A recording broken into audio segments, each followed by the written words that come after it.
Tenemos al invitado de hoy, Sergio Berenstein, analista político. Hola Sergio, ¿cómo andás? Muy bien, ¿qué tal? Qué gusto tenerte. Igualmente. Bueno, sabés que estamos acá hablando todo este tema sobre lo que tiene que ver con esto del INDEC, de la nueva medición y demás. Al margen de la cuestión económica o estadística estrictamente, ¿vos lo ves como un error no forzado del gobierno? ¿Qué percepción te da esto, no? Porque se venía diciendo que este nuevo índice se iba a dar actualizar en enero y finalmente se dio marcha atrás casi que intempestivamente, ¿no? Entonces, y además con la salida de la baña, digamos, hay ruido ahí que no queda del todo claro por explicar, al margen de, como digo, lo estadístico.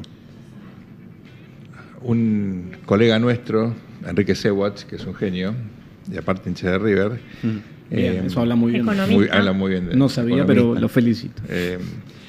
Inmortalizó un concepto que es el siguiente. Los errores son pares. Lo dijo de una manera un poquito más contundente. No dijo errores, pues ustedes ya se imaginan, ¿no? Cometés un error y después cometés otro error para intentar subsanar el error previo. Entonces, acá el problema no tiene que ver con el INDEC, tiene que ver con el presupuesto. Porque el presupuesto tiene una hipótesis que el Congreso ratificó de inflación para este año de un poquito más del 10%. Todos sabemos que eso no va a pasar. Los legisladores que levantaron la mano también lo sabían. El presidente que mandó el proyecto también lo sabía. Y sin embargo, típica ficción argentina, la ley de leyes tiene una hipótesis. Sí, yo no sé por qué hacen eso. Bueno, porque ni siquiera el REM lo planteaba. El REM planteaba 18, 19. Porque quieren cobrarse el impuesto inflacionario, esa plata la quieren adjudicar de forma discrecional y después el Congreso te dice, está todo bien. Entonces, haces un cálculo erróneo de inflación para que te entre más guita. Claro. Se llama impuesto inflacionario. Sí. Para eso se cobra. Entonces, es discrecionalidad del Poder Ejecutivo. Casta pura. Entonces, como te mandaste esa macana, si tienes una inflación en enero del 2,8, que es lo que hubiera dado el nuevo índice, más o menos. Sí. ¿Cómo justificás que en un mes tenés un tercio casi de la inflación que vos calculaste para todo el año? Entonces, claro, digamos las cosas como son. Pero a su vez nunca se cumplieron las inflaciones del presupuesto. No digo, nadie puede correr al gobierno desde ese lado. ¿Yo lo corro? Digo, nosotros sí, los colegas periodistas. Estoy obligado analíticamente a decir, acá hay un error de política pública y es no sincerar que el proceso de desinflación es voluntarista y que el gobierno, para no admitir que la inflación va a ser más alta de lo que dice, bueno, se ató a sí mismo un mástil que ahora no puede sostener. ¿A qué te referís con voluntarista? No respondió la... ¿Cuánto tardó el proceso de desinflación en Colombia, en Israel, en los países donde, en Chile mismo, después de la transición a la democracia, que entró con una inflación del 20%, ¿cuánto tardó en bajar un dígito bajo? Sí, décadas. 10 años, 15. ¿Por qué el argentino tiene que hacer en 3 años? ¿Por qué? Bueno, acá hay otro problema, y es que el presidente había prometido dolarizar la economía, no sé si se acuerdan, fue en la campaña electoral, dijo, cierro el Banco Central y dolarizo, cosa que por supuesto y por suerte no va a ser. Bueno, después vino el superpeso, digamos. Bueno, no necesitó dolarizar. Bueno, listo. Tuvo una moneda más fuerte que de hecho se revalorizó contra el peso, el dólar a nivel mundial. Pero ¿por qué esto es importante? Porque, claro, la manera de liquidar la inflación si no dolarizás es hacerlo lo antes posible, para que no te recuerden que habías prometido algo que no cumpliste. Sergio, hablando de promesas incumplidas, el año que viene es año electoral, entonces este año va a ser crucial cómo funcione la economía para determinar primero cuál va a ser la estrategia de campaña y cuál va a ser el apoyo que va a tener el presidente para llegando a esa estrategia, ¿no? Que va a ser un antes y un después, porque muy probablemente vaya la Libertad Avanza a impulsar sus candidatos en cada provincia en una elección presidencial, va a ser claramente... Bueno, importante ver eso. Si efectivamente es como vos pensás de que este año probablemente la inflación sea más alta de lo que plantea el gobierno, y bueno, también resaltas el tema de la dolarización, esas promesas que probablemente, eventualmente, el gobierno podría no cumplir, ¿cómo ves que eso pueda llegar a impactar en las futuras elecciones? ¿La sociedad puede seguir quizás aguantando o hasta qué margen crees que puede llegar a pasar eso? Porque si el gobierno no baja la inflación, que es como su bandera principal, bueno, quizás vemos un escenario electoral para el 2027 muchísimo más complicado incluso de que el que tuvo el año pasado, ¿no? Ojo, yo creo que la va a bajar. Va a bajar 10 puntos, que es un montón de un año al otro. No va a bajar 20 puntos. Claro.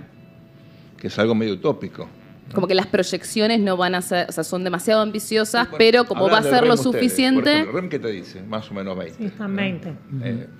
Pero que va a ser lo suficiente como para que la sociedad El documento del Banco Central hace unos días, ¿qué te decía? Hay riesgo de presiones inflacionarias. O sea, el Banco Central, que no es autónomo, lamentablemente, ya te lo está admitiendo. ¿Por qué? Y porque, si no es peor, porque tenés que calibrar toda la política monetaria y porque ahora, por suerte, tenés bandas que se ajustan al nivel de la inflación. No vas a seguir atrasando el tipo de cambio.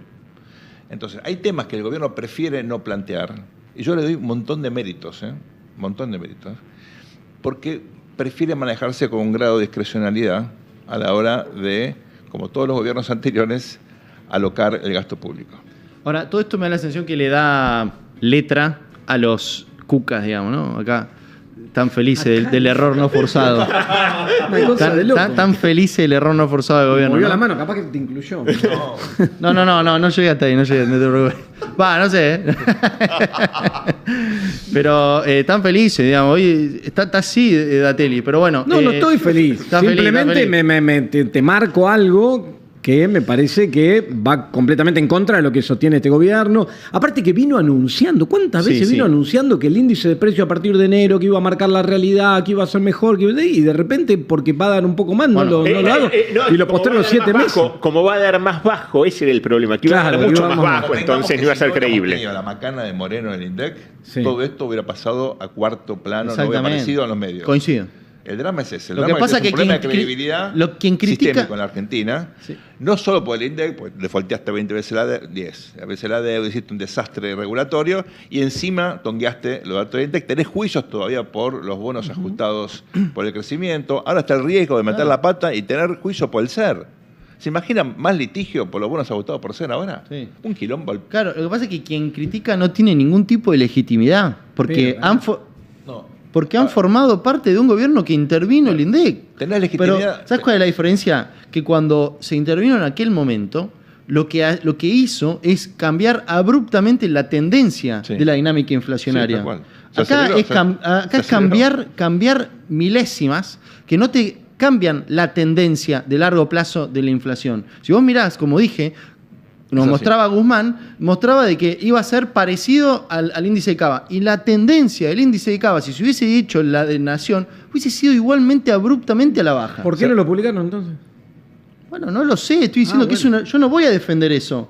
Pero yo no voy a comparar error. Ahora salen a decir, no voy a comparar es igual, error. Da lo mismo, hubiera dado más bajo. Bueno, lo hubiera publicado. Yo no voy a comparar este error con lo que hizo en el 2000. Martín González Rosada lo calculó. Martín González. El error estadístico. Claro, dijo que es uno de los economistas más importantes que tiene la Argentina, en este caso hincha de Platense.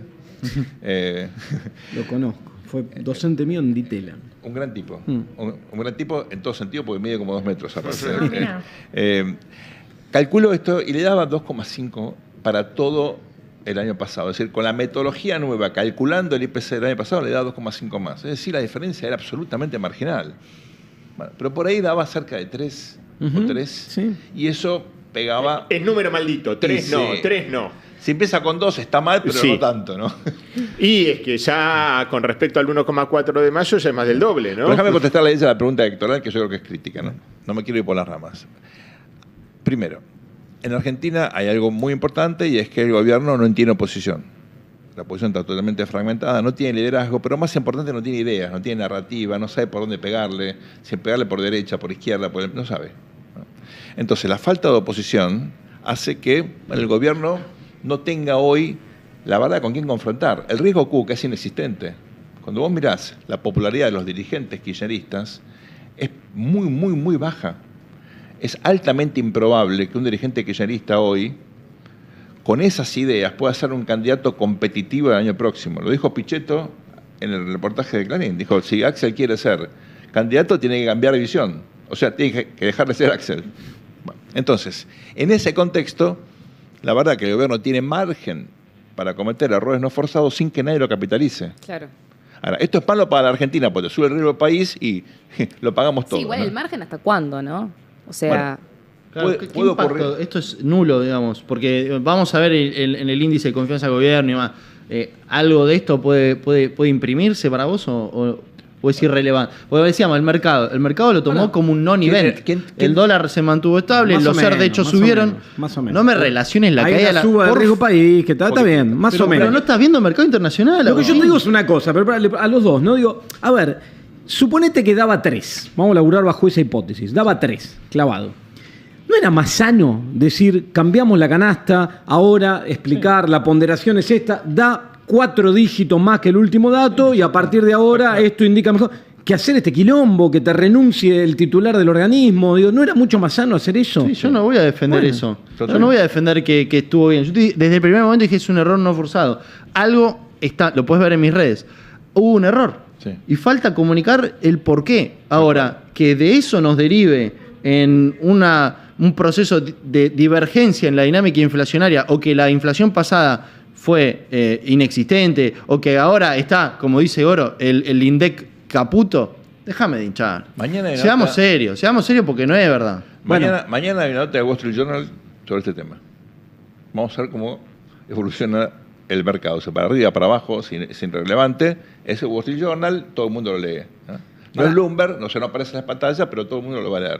Lo del INDEC caputo, digo, quizás dicho así parece, pero en realidad lo que hace referencia, que no está mal, es que hay una incidencia directa del ministro de Economía en el índice, en el Instituto de Estadísticas, que debería ser independiente. En el organigrama depende del Ministerio de Economía, pero es un organismo que es independiente, debería ser... Sí, está bien, bueno. Debería ser independiente. Está bien, ¿no? Por eso. Pero bueno, en este caso, claramente el ministro de Economía se pone sobre el titular de un organismo independiente que mide la estadística pública, que es un laburo absolutamente técnico y debe estar independiente de todo, y toma esta decisión sobre el otro, al punto tal que el otro renuncia y posterga, vamos a ver qué pasa después, 6 meses de la publicación del índice. Ahora, bueno, Sergio, te pregunto, es grave. ¿Cuáles son los próximos drivers, digamos, del lado político?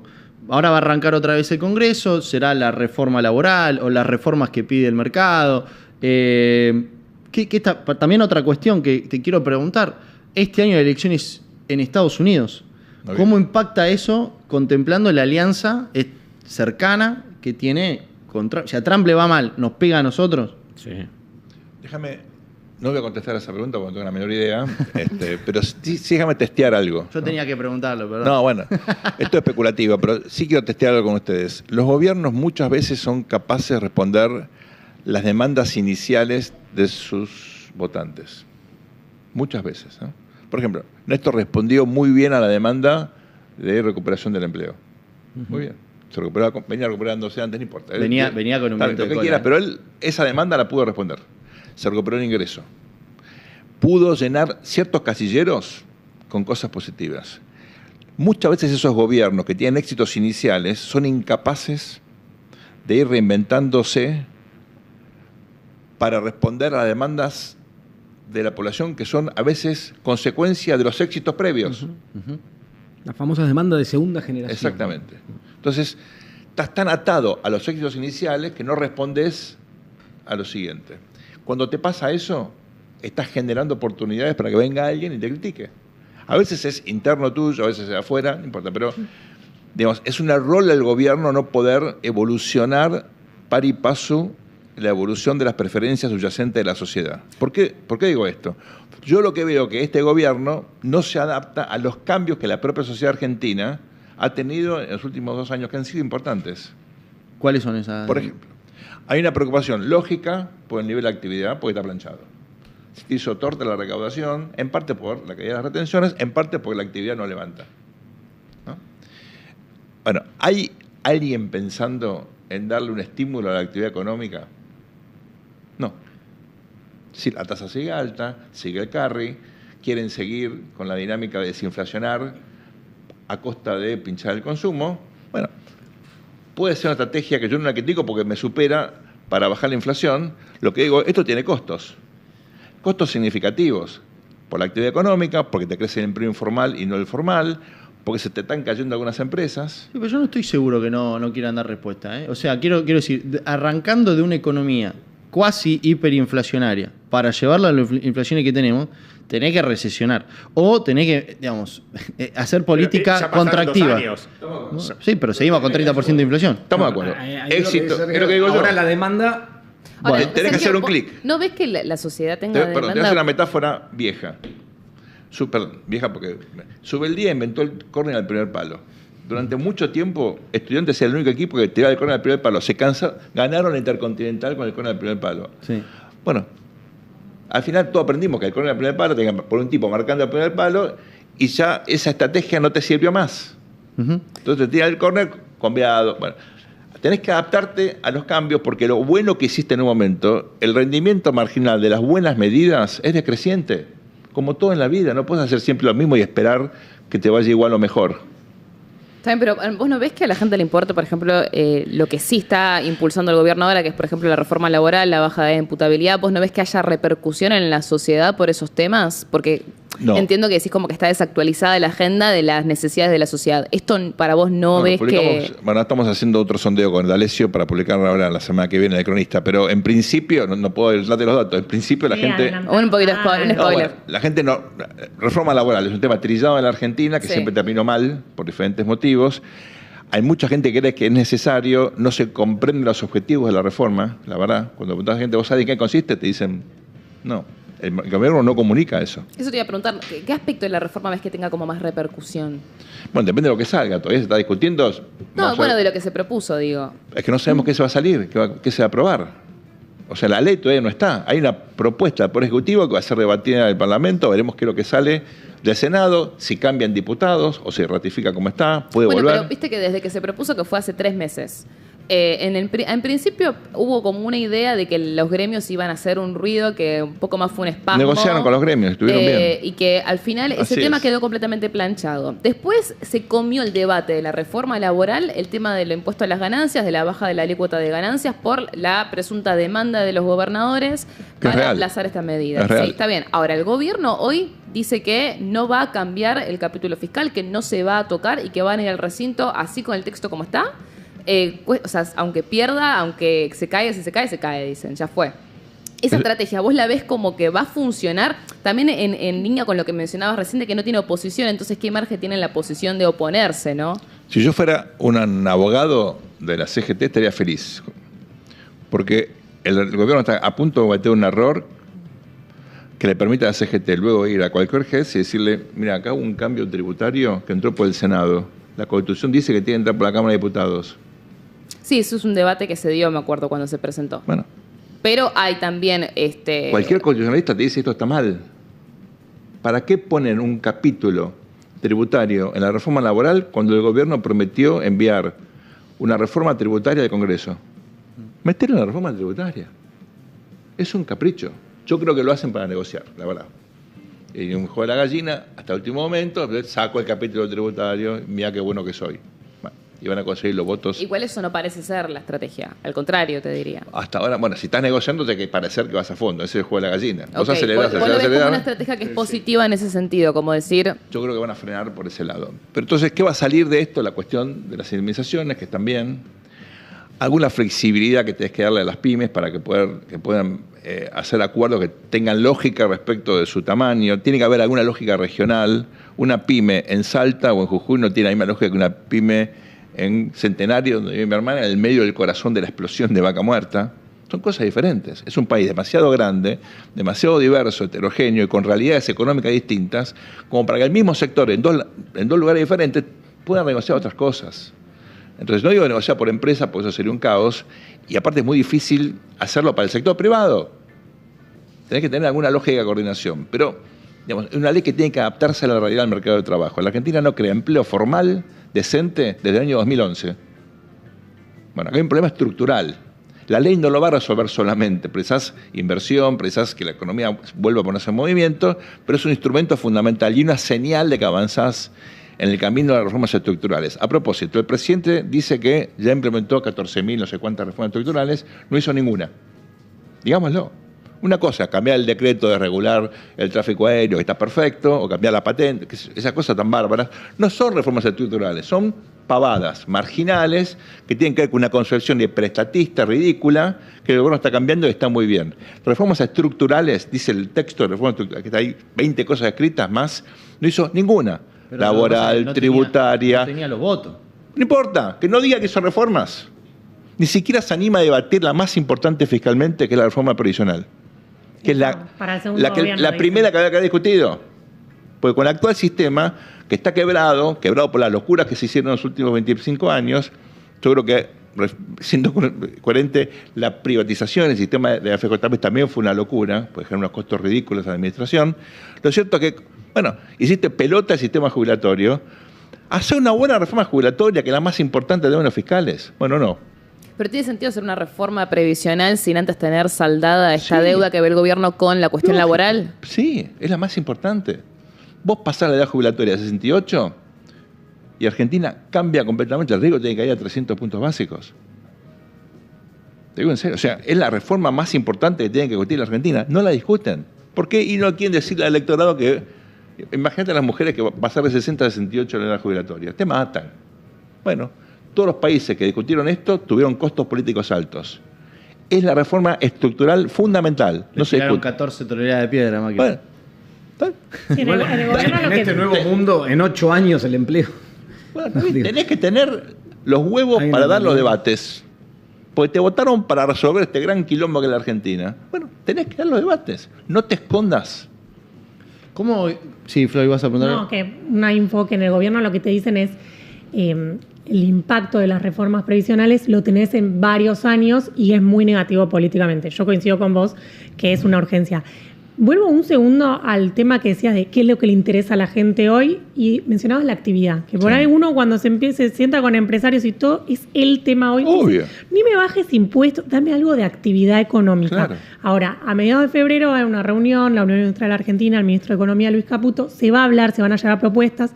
Lo que pasa es que mover un poquito la actividad lo que te va a generar son unos puntitos más de inflación que el gobierno está obsesionado en llegar a este famoso 0%, 0, algo, 0, no sé cuánto, a mediados de año. Entonces, digo, la gente, pensando más en el electorado, ¿se bancaría un poco más de actividad a costa de decir, bueno, vamos con 2, 3% de inflación de acá a este año? Lo más difícil de calibrar siempre es el trade-off inflación-desempleo. Es lo más difícil. Ojalá yo supiera, yo soy politólogo, no soy economista, pero los economistas tienen resuelto eso, no, la verdad. La curva de Phillips, exactamente. No está resuelto. ¿Qué sabés? Que una economía que sigue cerrada, cuando vos mirás el nivel, la apertura de la economía argentina hoy, es mínimo, sigue siendo una economía hiper cerrada. Sí. Es interesante, todo este debate supone que estamos en los 90, que pasaste de 10.000 a 70.000 palos de impo en 10 años. No, la verdad es que se recuperó un poquito de las importaciones, pero no hace la diferencia. Aparte, bajaron mucho, por suerte, las importaciones ridículas de energía, que eran un curro ridículo. Bueno, entonces, la verdad que en el promedio vos mirás la curva y está todo muy parecido a lo que es la Argentina de siempre. ¿Cuál es el problema aquí? El problema es muy interesante porque lo que está claro es que la lógica de desinflación, todavía no hay un programa de estabilización. Somos conscientes de eso, ¿no? No hay un programa de estabilización, no hay un plan austral, un plan de convertibilidad, nada de eso. Son medidas orientadas a desinflar la economía. Es muy importante la diferencia. Así como no hay reformas estructurales, tampoco hay un programa de estabilización. No le quito mérito a lo que hicieron, ¿eh? ¿Qué le faltaría a eso? Bueno, la política cambiaria, la política monetaria. Hay bandas. No, cuando vos la monetaria es restrictiva. Vos mirás el plan austral, que es un plan modelo probablemente estudiado en muchas partes del mundo porque fue súper exitoso. Tenía desde el diseño previo todo muy armado, hasta el desagio, el famoso desagio de Heyman. ¿Okay?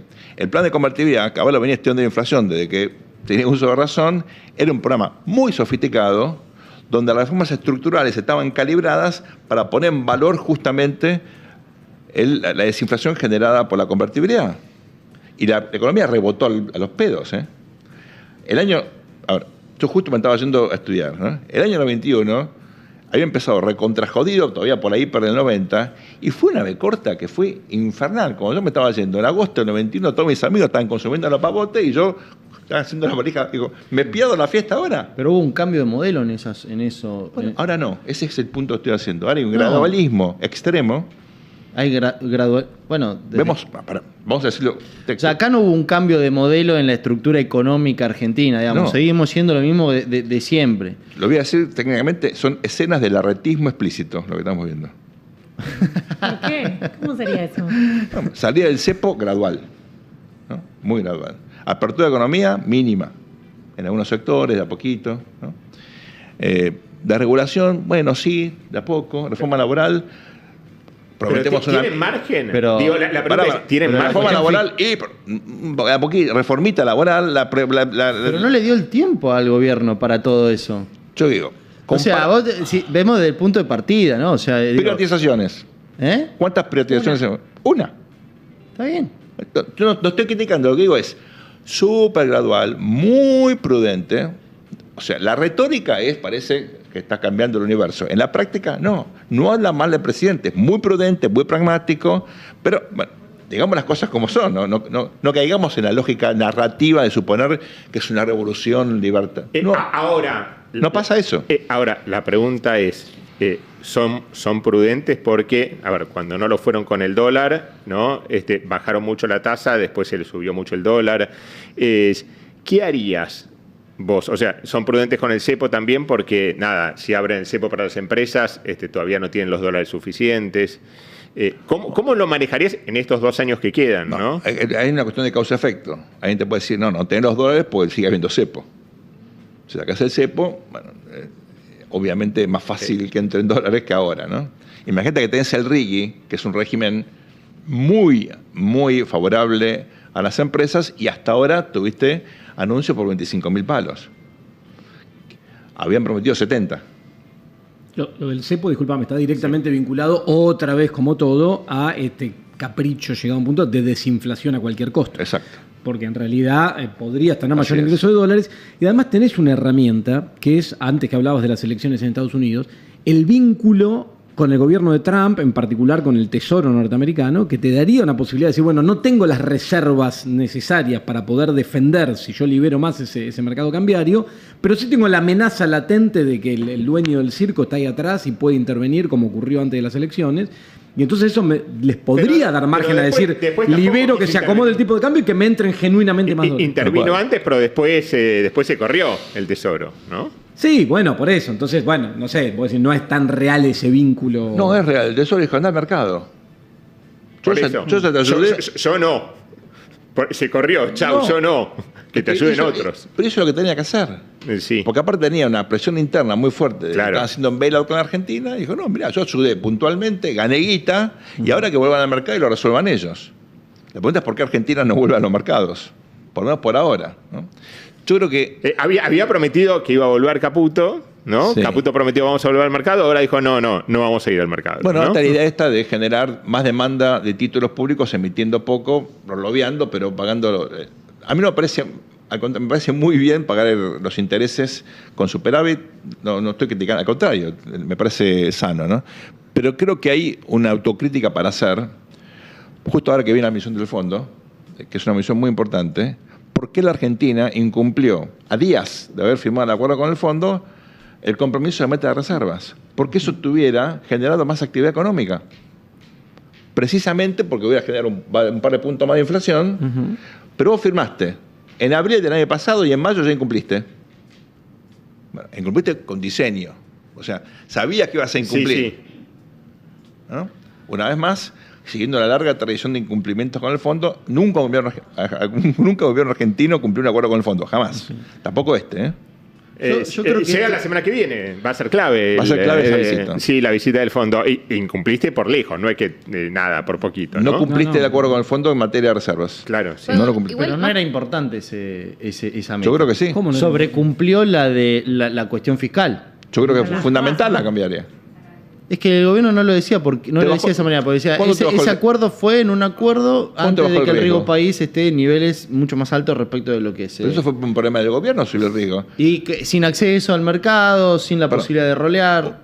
Hubo un problema serio en el artículo que publicaron el presidente y Federico el domingo pasado en Infobae, cuando los tipos dijeron el riesgo Cuca nos hizo subir el riesgo. Mentira, el riesgo empezó a subir antes. El riesgo empezó a subir en julio, recuerden ustedes, antes del escenario electoral, antes de la derrota en la provincia de Buenos Aires, por decisiones de política monetaria. A mí me superan porque en el momento las entendía, ahora no sabría cómo explicarlas, ¿no? Pero fue un problema autogenerado, no fue un problema vinculado al riesgo político electoral, lo que derivó en el incremento del riesgo país. Por supuesto, después de la derrota de la provincia de Buenos Aires, la corrida fue mucho mayor. Pero lo que generó la corrida no fue el escenario electoral. Si el gobierno hubiera cumplido con la meta de reservas, hubiera dado una señal clarísima que no dio. Y aparte, reputacionalmente, ¿qué le está diciendo al mundo? Yo tampoco cumplo con los acuerdos. Sí, pero bueno, de haber comprado el stock de dólares que le exigía el fondo, no tendríamos esta inflación, hubiese emitido mucho más peso, la demanda de pesos no estuvo acompañada. Bueno, dentro de las elecciones... ¿Para qué lo firmaste? Bueno, pues necesitaba firmarlo para poder salir del cepo, que uno de los reclamos era, hay que salir del cepo, necesitaba los dólares para poder salir o para poder liberar del cepo. Y bueno, que no lo liberaste, además. No lo liberaste. Parcialmente se liberó bastante. Nuevamente, pasa que el punto de partida, siempre el problema angular, que es justamente lo que está resolviendo ahora, era la cantidad de dólares. Tuvo que pagar una cantidad bestial de deuda y acumuló un montón durante 2024 y los primeros meses de 2025. Desde que salió el cepo se estancó. Ahora, siempre decimos lo mismo, ¿cuál es el diferencial de lo que podría haber comprado si seguía comprado versus lo que dejó de comprar? Son 6.000, 7.000 millones de dólares. Es un número alto, pero no te genera, digamos, una inestabilidad bestial como si hubieses perdido reservas al ritmo que se perdía antes de todo este proceso de compra. Entonces digo, yo no lo veo como tan grave la no decisión de comprar. Digo, el gobierno priorizó la desinflación, claramente. Sí. Y ahora está atendiendo a esa demanda. O sea, pero la está priorizando a cualquier costo, ese es el riesgo. Igual a mí me encanta que un representante del gobierno esté en esta mesa, ¿no? Parece como si... Fuentes oficiales. Claro, parece como si trabajara para el gobierno, pero gratis porque no cobra, ¿no? O sea, pedí plata. Tenés que pedir plata. No, estoy hablando de manera objetiva, en base a mi análisis, o sea, es mi análisis, yo no estoy defendiendo a nadie. No estoy defendiendo a nadie. En que es una cosa altruista la posición que ellos mantienen en el gobierno, no un tuit, una cosa así. Estoy tratando de dar objetividad. Mirá, ¿no? Yo la vez pasada se hizo viral lo que dijo Jairo. Y yo no comparto lo que dice Jairo, no sé por qué no se lo dije, pero yo no comparto. O sea, criticar por criticar y querer romperle las pelotas, como dijo Jairo, al gobierno, solamente por querer romperle no te hace más objetivo. Tu objetivo es romperle la pelota al gobierno. Y tampoco te hace objetivo defender todo. Yo no estoy defendiendo el error del INDEC. Yo no estoy diciendo que estoy del lado del gobierno por eso. He criticado al gobierno un montón de cuestiones. Si yo no soy oficialista, tengo mi opinión, estoy alineado. Tenemos un Cuca en la mesa acá. Yo no soy oficialista, es un montón. Estoy alineado ideológicamente desde el punto de vista económico. Yo estoy del lado de los que desinflacionan. ¿Sí? Sí, poneme el gráfico de inflación. ¿Sí? Poneme un segundo gráfico. ¿Sabes qué? Agustín, yo estoy... ¿Lo tenés ahí? Yo estoy del lado derecho. Ahora va a volver. Vos estás del lado izquierdo. No, sí, ¿me entendés? ¿Ves el pico? Yo estoy alineado del lado derecho. Vos estás alineado del lado izquierdo. Hacete cargo. Vos también, Goro, ¿eh? Vos estás alineado del lado izquierdo, evidentemente. Yo estoy alineado del lado derecho. Nada. Critícame. Yo prefiero estar alineado de ese gráfico. Como decía Matías Martín, ¿de qué lado estás? Claro, yo del lado derecho. Orgullosamente del lado derecho. Poneme ahí. Poneme en la cara, poneme lo que quieras. Yo estoy ahí. No, a Sergio. ¿Vos, Sergio, de qué lado estás? En ningún lado. Porque tengo. Y la reta. Ahí está. No. Mi rol como analista es tratar de ser lo más objetivo posible, mirar los datos y sacar conclusiones y en todo caso imaginar escenarios, ¿no? Sí. La verdad que mi rol como ciudadano lo dejo en mi casa, ¿no? Vamos a hacer la última con Dani. Dani, toda tuya. Bueno, de vuelta me quedaban varias, pero las que quieran. Solamente referir a lo que estabas mencionando antes sobre la prudencia del gobierno en la política económica y cómo no pudo llevar adelante las reformas hasta ahora realmente estructurales, realmente importantes. Ahora, yo veo que ahí coincido que con lo que decía Yoso de que, a ver, el Congreso no daba lugar a que el gobierno pueda imponer agenda en absolutamente nada. De hecho, el proyecto de los dólares del colchón, el famoso proyecto, lo presentaron en mayo, lo pudieron sacar recién en diciembre porque no intentaron llevar adelante las comisiones. Habían incluso opositores que estaban a favor, pero igual no se prestaban para tratar nada que quiera el gobierno. Hoy, con el escenario que tiene, vemos que la reforma laboral, por ejemplo, no se va a poder sancionar en las sesiones extraordinarias, porque no van a dar los tiempos. Esta semana estuvo también muy atada a las negociaciones. Entonces, todo esto va a quedar más bien, el efecto creo que va a ser más bien en marzo. este es un mes crucial para las negociaciones. ¿Cómo ves vos el escenario político para que el gobierno pueda llevar adelante las reformas, ya habiendo visto el antecedente de diciembre, ¿no? Con el presupuesto y con la inocencia fiscal? Porque resalto mucho esto que dijiste al principio, no hay oposición en el sentido de que hoy tenemos al peronismo que no sabe ni siquiera dónde pararse con el acuerdo comercial de la Unión Europea y el Mercosur. Así es. O sea, ¿cómo ves ese escenario de acá en adelante hasta las elecciones para que el gobierno impulse su agenda? El peronismo en el gobierno había impulsado el acuerdo. el acuerdo. Sí. Todo esto es consecuencia de que el gobierno llegó al poder sin estar preparado. No tenía programa, no tenía equipo y improvisó al comienzo. Y perdió un tiempo fundamental. Porque si hubiera llegado con las leyes y los decretos escritos, aprovechado del 10 de diciembre en adelante, del año 23, agarraba el Congreso que estaba para aprobarle cualquier cosa, literal, había un espacio enorme para negociar cosas que hoy son probablemente imposibles, habiendo ganado las elecciones de forma contundente en octubre pasado, con lo cual perdiste el shock inicial que hubiera acompañado a la devaluación, que era un sinceramiento obviamente, y era necesario y fue valiente, pero no tuviste una respuesta de política pública acorde y proporcional al drama que habías heredado, lamentablemente. Entonces, los gobiernos llegan a la Argentina en bolas, y esta no fue la excepción. Alfonsín tardó como 1 año y pico en implementar un plan de estabilización porque llegó en bolas. Y no le quito mérito a Greenspan, hicieron lo que pudieron, la Argentina estaba desfolteada, el mundo en un caos, perfecto. Pero la verdad, perdiste un tiempo fundamental y la oportunidad de primer año bajar con las reformas que tenía que tener listas 1 año antes, porque gobernar un país es algo demasiado serio. Acá se toma todo en joda. Es muy serio, no puedes no tener todo armado. No puedes perder un día. Entonces, el pecado original fue ese. Después tuviste la oportunidad, después del fracaso de la ley bases, etcétera, de no aprovechar los acuerdos de mayo. Que como en Argentina se hicieron, como ustedes recuerdan, el 8 de julio, ¿no? Sí. Pero se siguen llamando el acuerdo de mayo. Una instancia de acuerdo que te hubiera dado el espaldarazo para alinear justamente al Congreso. Si hubieras tenido las leyes que necesitaba cada uno de esos 10 puntos para hacerse realidad, aprovechabas ese capital político y no bastardeabas la idea de acuerdo, que es lo que hizo el gobierno. Sí. Entonces, oportunidad 1 perdida, oportunidad 2 perdida. ¿Y después qué hiciste? Y fuiste mandando cositas a ver qué pasaba, siempre con la idea de vamos viendo. Bueno, gobernar la Argentina de ese modo. ¿Y ahora? Bueno, ahora tenía la posibilidad de dar un impulso después del éxito electoral, que fue súper contundente, determinante, y tampoco lo hicieron. Entonces yo creo que acá hay un problema político serio, de falta de prioridades, de una comunicación que me parece a mí subóptima, de no tener claro cuáles son los objetivos estratégicos reales del país hoy, de qué es lo que te está pidiendo el mercado.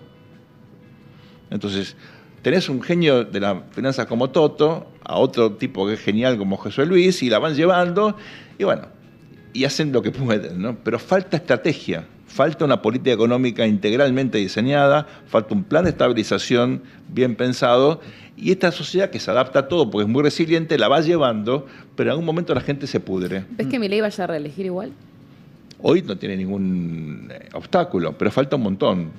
Para el año 2017 hay todavía capítulos que están dando vueltas que pueden joder. Yo creo que el nivel de actividad no puede levantar por los drivers súper dinámicos de la energía, la minería, etcétera, y el campo, que si llueve, ojalá hay que poner los dedos para que llueva, va a ser una cosecha espectacular, pero te puede generar una economía donde en los grandes centros urbanos la gente no sienta esa recuperación y podés tener un problema electoral. Cuidado con eso. ¿Quién daba un mango por Milei 1 año y medio antes de las elecciones del 2023? Nadie. Falta 1 año y medio. Bueno, Sergio, muchas gracias. Un placer. ¿La pasaste bien? Sí, bárbaro. Bueno, nosotros también. Cuidado, estás muy cerca ahí del Darkside. No saltes al Darkside. Darkside por la remera. Por la remera, justo cayó la remera. Mirá, yo casualmente, ¿qué color tengo? Mira. Y después decir que no sos oficialista. De la fuerza del cielo. La fuerza del cielo. Y decir que no sos oficialista. Estoy tratando de iluminarlos, pero muy difícil. ¿De qué lado de la linterna estás? Del lado derecho ahí. Bueno, Sergio, muchas gracias. Un gusto.